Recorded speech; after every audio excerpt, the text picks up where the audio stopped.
Hello everyone and welcome back to my channel Edmond Mendaros, and for today's quick tutorial, and I'm going to show you guys on how to limit high internet data usage that's occurring on your Windows 11 or Windows 10 computer.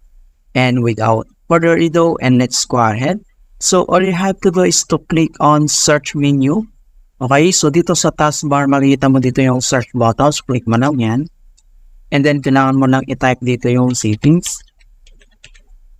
And then, click mo lang dito yung open. And then, next step dito sa next site menu.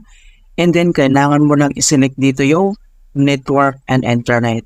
Okay, so, i-click mo lang yan.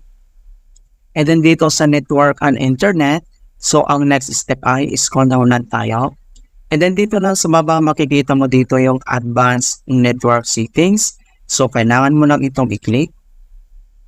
And then dito sa advanced network settings, ang next step ay dito lang sa more settings under nito ay kailangan mo lang i-select dito yung data usage. Okay? So i-click mo lang yan.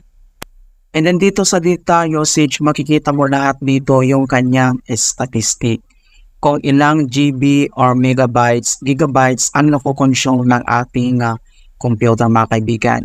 So makikita nyo dito na mas malaki nakukonsume na data dito sa ating system and then yung ating mga web browser mga kaibigan. Para ma-stop natin or ma-limit natin yan, so kailangan natin itong magkaroon ng limitations. Okay, so dito sa right side, makikita mo dito yung enter limit. So i-click mo lang yan. And then pop up itong kanyang set data limit. So meron ditong limit type kung gusto mo ng monthly, one time, or unlimited. And then dito naman sa kanyang monthly reset date. So, click mo lang yan. Select ka lang dito kung anong date siya ma-reset. And then dito naman sa kanyang data limit. So, maglagay ka lang dito kung ilang data yung gusto mo. And then dito naman sa right side, makikita mo dito yung kanyang unit. Kung pwedeng MB, kung ilang MB yung gustong i-data limit. Or let's say, ganito mga kaibigan, 2 MB, or pwede mo lang i-change or pwede mo i-select dito yung GB mga kaibigan.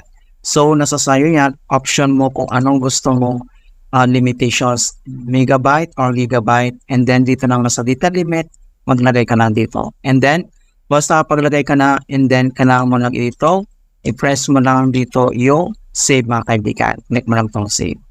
Right, so ganoon lang po ka-simply on how to limit high internet data usage in Windows 11 or Windows 10. And please don't forget to like this video, subscribe to my channel for more quality content. Thank you guys and see you in my next tutorial.